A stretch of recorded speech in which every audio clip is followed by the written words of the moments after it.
Je vais donner la parole, là, s'il le veut bien, à Patrice Millon, le remerciant, comme les trois autres, bien sûr, de parler de cette chose que j'avais presque envie d'énoncer tout à l'heure, qui était l'immortalité. Dans les propos de Simone Veil, il y avait une réflexion sur qu'est-ce que c'est que la pérennité, l'être, et donc là, nous avons l'immortalité, fondement de l'expérience, avec un travail de Gabriel Marcel. Patrice, merci d'avoir accepté ce jour, comme tous les autres d'ailleurs. Tu ne mourras pas. Très puissant souverain grand fondeur, et vous tous, mes frères. Alors, déjà, je pense que je vais vous parler de mon expérience par rapport à ce qu'on fait. Moi, je ne suis pas un homme de philosophie ou un homme de texte, je suis un homme de ressenti pur. Et je dois dire que si j'avais su, j'aurais pas venu. Comme disait le célèbre philosophe que vous connaissez tous. Et vos rires, je vous remercie, commencent à nous parler du bonheur. Parce que le bonheur, finalement, est-ce que c'est une intellectualité? Non, c'est une sensation, c'est un état. Et chaque fois que un organe a proposé le bonheur, je vous invite à le fuir avec la plus grande sagesse, parce qu'en général, il a dans ses valises un fourre-tout d'exigences qui se termine pour certains en fumée, pour d'autres en chair congelée. Et il faut donc y réfléchir. Et alors, très curieusement, l'ordre écossais propose le bonheur de l'humanité. C'est-à-dire, sans poser la question à l'humanité de ce qu'elle veut, elle lui propose le bonheur. Donc ça veut dire que dans notre situation, le bonheur, il est tout autre que ce que l'on peut imaginer. C'est forcément un bonheur métaphysique. Ça ne peut pas être autre chose. Et donc, le rite est métaphysique, mais non, c'est un système. Ce sont des systèmes empilés, métaphysiques, et c'est pour ça qu'on ne peut pas, les uns par rapport aux autres, les mêler, comme certains, oh tiens, c'est pas mal, on va mettre des colonnes, etc., etc. Pourquoi? Parce qu'on fait autrement ce qu'on appelle des syncrétismes, c'est-à-dire on va vers l'indifférenciation. Nous avons besoin de la différence, on l'a bien entendu là, ne serait-ce que pour y réfléchir, mais comme tu le dis aussi, pour s'émouvoir, parce que c'est le domaine aussi de l'émotion. Donc, quand j'ai été invité à participer à ça, évidemment, mon ego a été très sollicité, et malheureusement, si on veut avancer, il faut que l'esprit règne pour faire disparaître l'ego, c'est ce que disait, je crois, Bruno Etienne, qui proposait ces solutions. Alors, je me suis attelé au livre, et je vous avoue que ça a été extrêmement difficile.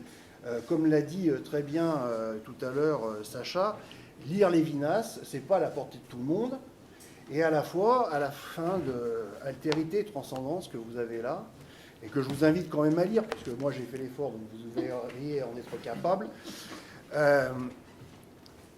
Il dit quoi? Il dit quelque chose qui est répété au moins 4 ou 5 fois dans la Bible. Dès que vous êtes deux, je suis là. Donc la révélation de Lévinas... Dans le serment, tout à fait. Donc la révélation de Lévinas, il ouvrait la Bible, il y serait arrivé directement. Bon, il a dit d'autres choses intéressantes, évidemment. Quant à Buber, alors là, on lit toute son expérience, il fait le recensement, c'est fabuleux. Et finalement, il arrive, je crois que c'est page 194, à nous dire que la seule expérience de l'utopie qui a marché, c'est le kibbutz. Et c'est le kibbutz pour une raison, et une seule, c'est qu'il y a Dieu. S'il n'y a pas Dieu dans les expériences communautaires, c'est l'échec assuré. Bon, c'est quand même une piste intéressante dans cette recherche du bonheur. Ensuite, on va lire le livre qui était à la lecture sans doute le plus facile. Le christianisme est un anarchisme, qui est très profond et dont... qui nous dit, bon, ben, en fait, le christianisme est là. Il a tout lu, je trouve ça extraordinaire. Vous vous rendez compte, on lui donne un livre, il a tout lu. Bravo. De manière à voir où est-ce que je vais me situer, là, où est-ce qu'il m'a mis. Ben oui, parce que je ne te cache pas, mais c'est excellent, je trouve. Que cette expérience est l'une des plus malaisantes que j'ai vécues de ma vie. La déstabilisation dans le rite est fondamental. Savoir se faire déstabiliser. Regarde comment tu produis, c'est super là. Et donc le christianisme est un anarchiste, et je me suis dit, mais effectivement, ce qu'il y a d'extraordinaire dans le christianisme, présenté par Jérôme Alexandre, c'est qu'il propose la responsabilité de soi-même. C'est-à-dire que la construction et le bonheur peut se construire si on est en totale responsabilité et en verticalité avec Dieu. Et finalement, c'est ce que nous propose notre rite. Et puis, pour terminer avec Gabriel Marcel, alors là, c'est pas du tout ma tasse de thé, comme je l'ai dit au souverain grand commandeur, parce que c'est une collection de réflexions. Et on sent que Gabriel Marcel c'est un philosophe, et c'est pas un philosophe à la fois. C'est-à-dire que c'est pas un philosophe systématique, il fait pas des démonstrations, c'est un philosophe du ressenti. Il s'assoit quelque part, sans doute dans un parc, prend 3 notes, et à partir de là, élabore une philosophie qui lui tient lieu de règles de vie.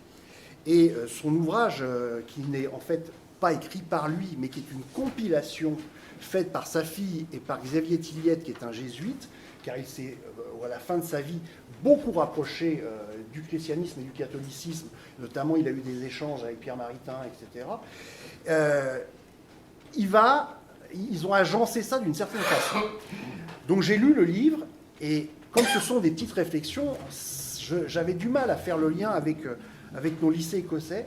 Et puis en le relisant bien, je me suis rendu compte que ça avait été structuré selon l'expérience de vie de Gabriel Marcel, et qu'en fait son expérience de vie était calquée sur la progression initiatique du rite écossais ancien. Qu'est-ce que c'est beau ce que tu viens de dire là. C'est une révélation encore une. Parce que, ben oui, et il fallait le voir, à une relecture, etc. C'est très bien. Continue.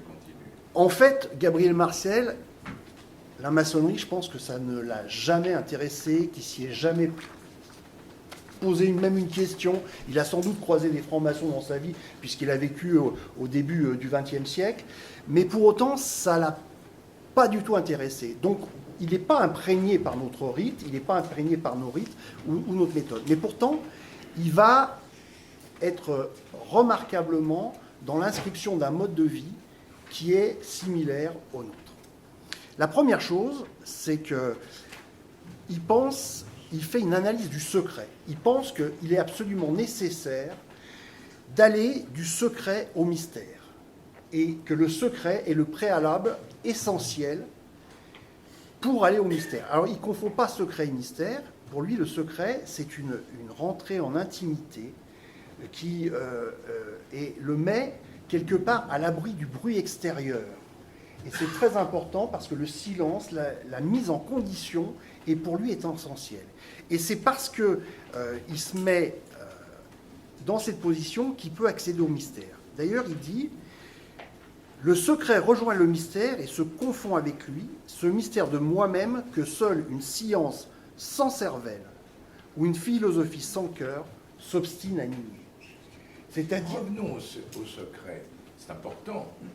Le secret, c'est ne pas être mêlé par l'extérieur. Est-ce que ce n'est pas la position de la maçonnerie par rapport aux profanes? C'est absolument ça. C'est-à-dire comment le fait d'aller en loge vous permet d'avoir une autre vision d'une vie que vous avez au dehors, tout simplement. C'est ce qu'on appelle, et certains aimeront ce terme, un décentrement. Comment se décentrer pour se recentrer autrement. C'est une déconstruction à un moment nécessaire d'a priori, de constatation d'une vie, de comportement, et se remettre en question. Donc c'est du domaine de l'interrogation avec l'étrangeté de ce que l'on accepte, en définitive, étrangeté par rapport à ce que tous les jours notre quotidien peut révéler. C'est un véritable questionnement. Donc le secret, là, est particulièrement important parce qu'il demande en définitive une présence. Une présence. Je t'en prie. Et c'est ce qu'il dit d'ailleurs. Parce que quand il est dans la position de l'intimité, qu'il s'est éloigné du bruit extérieur, qui s'est mis dans la capacité, en réalité, d'être avec lui-même et d'être avec Dieu, parce qu'à ce moment-là, Dieu vient à lui. Dieu est en nous comme un autre, et cela durera tant que durera notre temps. Donc c'est vraiment quelque chose qui relève non pas d'un savoir, mais d'une position. Donc c'est une invitation à la méditation quelque part, mais c'est tout à fait ça. Mais la référence même au deuxième degré est très bien. La différence entre les savoirs, c'est pas... Quelle est la différence entre tous ces savoirs que l'on vous demande de connaître dans tous vos voyages et la connaissance? Quel est le rapport entre les deux? C'est facile de dire la connaissance n'est pas un savoir. Mais là, on a une traduction en quoi, en effet, une connaissance introspective, en quelque fait, dans le secret, peut, en définitive, aboutir à une connaissance, alors qu'autrement, ce ne sont simplement peut-être que des techniques ou des méthodologies. Voilà. Alors, inévitablement, vient l'interrogation sur la mort dans ce moment-là, et il s'interroge, donc là on est au 3e degré, immédiatement, et tout comme au 3e degré, on comprend que la mort n'est pas une fin, mais une transformation, il le ressent comme ça. C'est-à-dire qu'il balaie la problématique de la mort, et il dit, en fait, la mort c'est un mystère, ce n'est pas un problème. Et ça, c'est ça qui est intéressant. Et il dit, et ce mystère mérite d'être illuminé. Et il introduit cette notion de quelque chose, d'une révélation et d'une illumination, en disant, la lumière n'est pas quelque chose que l'on possède, mais quelque chose par quoi l'on est possédé. Alors j'ai trouvé cette phrase tout à fait intéressante, parce que ça rejoint quelque chose que je ressens profondément. Pour moi, nous ne sommes pas des êtres pensants, mais nous sommes des êtres pensés. Et j'ai trouvé ça particulièrement, pour le coup, émouvant de trouver ce partage. Et être éclairé, c'est moins voir la lumière que voir dans la lumière. Les frères éclairés, c'est ça, mes frères. Les frères éclairés, comment seraient-ils éclairés autrement? Et donc, ça serait bien... c'est dommage que Gérard Charles Assier n'est pas là, parce que comme c'est lui qui est à la tête au niveau de la Grande Loge nationale des frères éclairés, justement, un tout petit peu, et on est au 31e aussi. Donc tous ces éléments-là sont très importants, et ça nous permet en définitive de bien penser qu'est-ce que c'est que la lumière. Et il explique bien, donc un peu plus loin, que la lumière, en réalité, c'est la vérité et l'amour. Et qu'il faut aller dans cette voie-là. Et qu'en fait, elle est ressentie. Et que pour pouvoir la ressentir, ça nécessite plusieurs choses. La constance et la persévérance, qui sont essentielles dans la pratique et dans la réflexion. Et également la notion du sacrifice. C'est-à-dire que là où tout le monde va considérer que le sacrifice est une folie en soi, eh bien non, le sacrifice n'est pas folie, le sacrifice est nécessité pour pouvoir accéder à l'intimité avec Dieu. Et l'intimité avec Dieu permet l'altérité, la compréhension et l'altérité.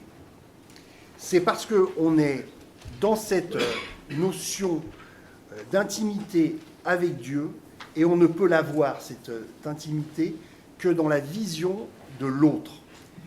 Et c'est là où il va ajouter une dimension tout à fait extraordinaire, c'est que pour que l'autre puisse nous amener à dépasser notre problématique de la mort, qui est la problématique de tout le monde, il faut introduire la notion de l'espérance. Et l'espérance, c'est passer de la vision vétérotestamentaire qui dit « tu ne tueras point » à une vision néo-testamentaire qui dit « tu ne mourras pas ». C'est-à-dire offrir la garantie à l'autre qu'à aucun moment il ne mourra parce qu'il laissera une partie de lui-même quelque part. Et là, on arrive dans les fondements du rite et de la maçonnerie en général, c'est-à-dire qu'on a un théisme, d'une part, et on a la croyance en l'immortalité de l'âme, qui sont les fondements de la maçonnerie régulière. Et lui, y arrive par une voie, mais totalement naturelle, juste par la méditation. Alors que nous, on a la chance, comme on est un peu idiot, d'avoir une méthodologie.